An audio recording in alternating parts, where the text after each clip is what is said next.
Today we will gonna talk about the insolvency and the bank code 2016.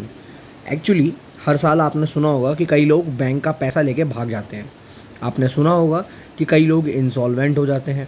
कुछ लोगों को insolvent कहा जाता है और कुछ लोगों को बैंक करप्ट कहा जाता है, और वहीं कुछ लोगों को कहा जाता है बैलेंस शीट करप्ट। और अलग अलग नामों से बुलाए जाने के पीछे अलग अलग रीजंस हैं। हालांकि ये सारी चीज़ें कवर करी जाती हैं insolvency and bank corrupt code में, दैट इज़ कॉल्ड 2016। इससे पहले जो कानून थे वो बहुत ज़्यादा आसान थे, जिसकी वजह से जो लोग थे वो आसानी से इन सब चीज़ों से निकल कर बाहर निकल सकते थे। Right now it is been notice that कि कहीं ना कहीं जो गवर्नमेंट ने कानून इस टाइम पर बहुत ज़्यादा सख्त किए हैं, उसकी वजह से लगभग 3.17 लाख करोड़ रुपए का कहीं ना कहीं यहाँ पर पैसा जो है प्रॉपर तरीके से रिकवर किया गया है। सो नमस्कार दोस्तों, मैं मोहित शर्मा एल के अकेडमी से, और आज की वीडियो में हम बात करने वाले हैं किस तरीके से क्या है। उससे पहले मैं आपको क्लियर कर दूं कि what do you mean by insolvent, what do you mean by bankrupt, और what do you mean by that is called balance sheet करप्ट। मेरी बात सुनिए। सपोज करिए आपने कुछ लोन लिया, आपने 1000 करोड़ का लोन लिया, and right now you are not paying that's EMI number 1, you are not paying EMI number 2, you are not paying EMI number 3। That means आप इंसॉल्वेंट हो चुके हो। दैट मीन्स आपके पास पैसा नहीं है। अब आपके पास बैंक को देने के लिए, किसी को भी देने के लिए, क्रेडिटर को देने के लिए जिससे आपने पैसा उधार लिया था, है ना, आपको पैसा नहीं है आपके पास। जिसने जो भी अमाउंट आपने डेट पे लिया था, अब वो आप चुकाने के लिए आपके पास पैसा नहीं है। That means you are insolvent. Now it's a first stage. Second stage, आपकी बैलेंस शीट चेक होती है, एंड अगर आपकी बैलेंस शीट में देखा जाता है कि आपकी liability is more than your assets, है ना। जिन बच्चों को थोड़ा सा अंदाज़ा नहीं है, मैं इनको बता देता हूँ कि लाइबिलिटी इज़ लाइक कि जो हमें पे करना होता है बिजनेस के अंदर, है ना, और असेट इज़ लाइक कि जो हमें हमारे जितने भी मशीनरी वगैरह, कैपिटल वगैरह सब कुछ है जिससे हमें मिलता है पैसा। तो अगर आपकी लाइबिलिटी यानी कि खर्चे ज़्यादा है, आपने उधार ज़्यादा ले लिया है, और आपके पास पैसा चुकाने के लिए आपकी प्रॉपर्टी बेचने के बाद भी पैसा नहीं है, that means you are balance sheet corrupt. ये जो डेफिनेशन है that is for balance sheet corrupt. Now the most important definition that is called bank corrupt. अब it is a official way by which bank will recover their amount, है ना। तो इस official वे के through bank क्या करेगा, अपनी amount को रिकवर करेगा। अब बैंक अपनी अमाउंट को रिकवर कैसे करेगा, मैं बता देता हूँ आपको। बैंक जितनी भी आपकी असेट्स हैं, जो भी असेट्स हैं आपकी, उन सारी असेट्स को बेचेगा, और उसके बाद जितना भी पैसा यहाँ पर आएगा वो सारा का सारा ड्यूरिंग दैट लाइक वो पैसा मिलेगा। और जब जैसे ही आपकी असेट्स सोल्ड करी जाएंगी because of due to the recovery of amount, उस टाइम पर आप बैंक करप्ट घोषित हो जाओगे। जैसे विजय माल्या की बहुत सारी असेट्स को लेकर बात हुई थी बीच में, है ना। तो kind of the things are there now. अब मैं आपको 2-3 चीज़ें बताता हूँ। भारत में इतना सारा लोन दिया जाता है, करोड़ों, हज़ारों, अरबों का लोन दिया जाता है, एंड इतनी बड़ी डेमोक्रेसी वाली कंट्री में जहाँ कानून वगैरह सब इतने सख्त हैं, वहाँ ये बैंक करप्सी और इंसॉल्वेंसी की प्रॉब्लम हो कैसे जाती है। अगर यहाँ पर किसी भी कंपनी की बैलेंस शीट चेक करी जाए तो कोई भी जो कंपनी है, एक बार बैंक करप्ट होने से पहले लगभग 5 से 6 महीने पहले उसे अंदाज़ा होने जाता है कि भाई राइट नाउ हमारे पास अब पैसा नहीं है। उस टाइम पर अगर गवर्नमेंट कोई स्टेप ले तो कैसा होगा। कुछ ऐसा ही आज हम पढ़ेंगे, जहाँ रिकवरी पूरी ना होकर बट हाँ उतनी हो जाएगी जिससे बहुत ज़्यादा बेनिफिट होगा। देखिए मेरी बात सुनिए। Insolvency and bank corrupt code 2016 आया, बट उससे पहले मैं आपको बता दूं, यहाँ पर इसका जो मेन ऑब्जेक्टिव वो ये है कि एक टाइम बाउंड्री प्रोवाइड करना, एक ट्रांसपेरेंट पीरियड देना, यहाँ पर जिसकी वजह से हम अमाउंट को हम अमाउंट को रिकवर कर सकें। ठीक है, याद रखिएगा। It's a landmark piece of the legislation enacted by the government, एक तरीके से गवर्नमेंट ऑफ इंडिया।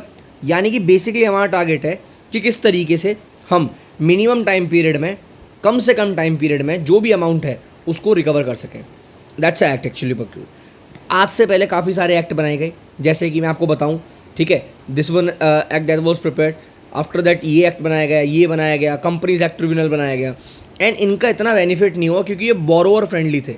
यानी कि ये इसका जो बेनिफिट था वो सामने वाले पर्सन को ज़्यादा था एज़ कम्पेयर टू। फिर बनाया गया IBC, IBC was prepared earlier, that is called insolvency and bank corrupt code. तो जब IBC बनाया गया, इट इज़ वेरी स्ट्रिक्ट। ये स्ट्रिक्ट क्यों है? बिकॉज यहाँ जो भी रिकवरी है वो 330 दिन के अंदर की जाएगी, 1 साल के अंदर की जाएगी। स्ट्रिक्ट टाइमलाइन दे दी गई। They don't have any strict timeline actually. Apart from that national company law tribunal जो है यहाँ स्थापित किया गया, नहीं यानी कि दे विल बी अ जजेस, they will be a bench जो डिसीजन लेगी, जो फैसले लेगी और जिसकी वजह से अमाउंट रिकवरी होगी। Now how it is beneficial actually, हमने देखा कि पिछले कई टाइम में इतनी जो कंपनीज़ हैं वो बहुत जल्दी the company rescued under the IBC सो फार, इसके अंतर्गत रहकर हमने इतनी कंपनी से लगभग 38% की रिकवरी करी है और 3.89 लाख करोड़ का रिकवर्ड किया है हमने क्रेडिटर्स ने अपना मुँह। So it's a biggest thing, जहाँ आपको आज के टाइम पे 1 रुपया नहीं मिलने वाला था वहाँ आपको इतना बड़ा अमाउंट मिल गया।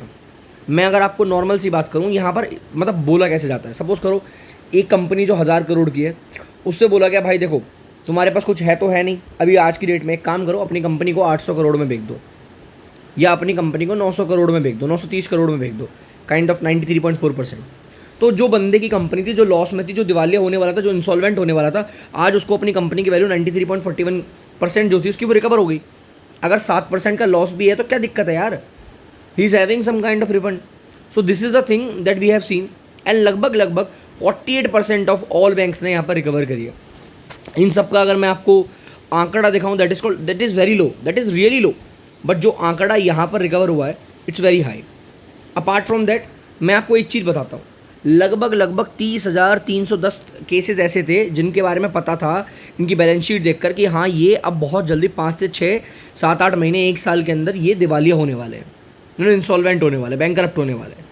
तो उनको, उनकी कंपनीज़ को, उनके बोर्ड मेंबर चेंज कर, उनके लोग चेंज कर, उनके शेयर होल्डर्स चेंज कर, ये जो भी चीज़ें चेंज कर ओवरऑल उन कंपनीज़ को बंद नहीं किया गया, उन कंपनीज़ को कंटिन्यू किया गया, उनके लोग चेंज किए गए, चीज़ें चेंज करी गई, प्लानिंग चेंज करी गई एंड उनसे रिकवरी करी गई। 13.78 लाख करोड़ की रिकवरी करी गई, जो कि अपने आप में बहुत बड़ी चीज़ है।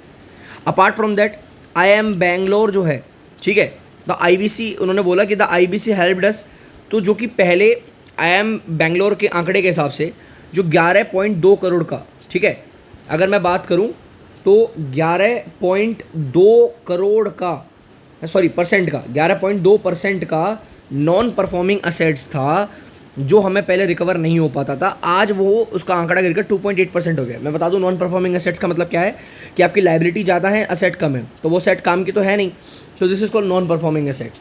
राइट ना उसका आंकड़ा अब गिरकर 2024 में 2.8% हो गया, अब 25 में शायद और कम हो जाएगा। सो this is the biggest thing. But IBC के सामने चैलेंज क्या है?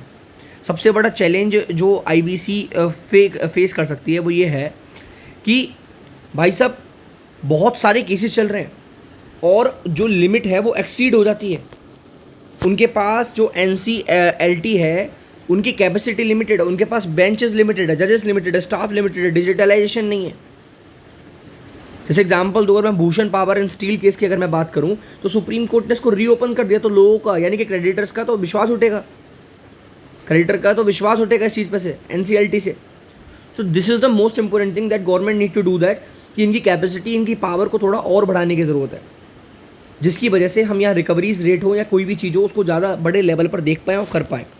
अपार्ट फ्रॉम दैट अगर मैं बात करूँ IBC के अंदर, हमें यहाँ इनिशियली बहुत सारी चीज़ों को ध्यान में रखते हुए, अब जैसे इनके अंदर टेक स्टार्टअप या IP सेंट्रिक फर्म्स हो गई या बड़े बड़े सर्विस सेक्टर्स हो गए, इनको इन्वॉल्व भी नहीं किया गया है, इनके बारे में कोई लॉ नहीं। अगर ये बैंक करप्ट करते हैं तो क्या होगा? So we also need to involve them. So I think ये जो मैंने बताया आपको, ये पूरी वीडियो जो है आपको अच्छे से समझ आई होगी, आपको मज़ा आया होगा। एंड कुछ इसी तरीके के अगर आप कंटेंट को देखना चाहते हो तो just follow us actually. Apart from that, if you want to join any of the courses, GPSC, UPSC, NDA, CDS, you can enroll into the any of courses by scanning this QR and you can put my code into that, by which you will get maximum discount. I hope आपको video बहुत interesting लगा होगा, मज़ा आया होगा।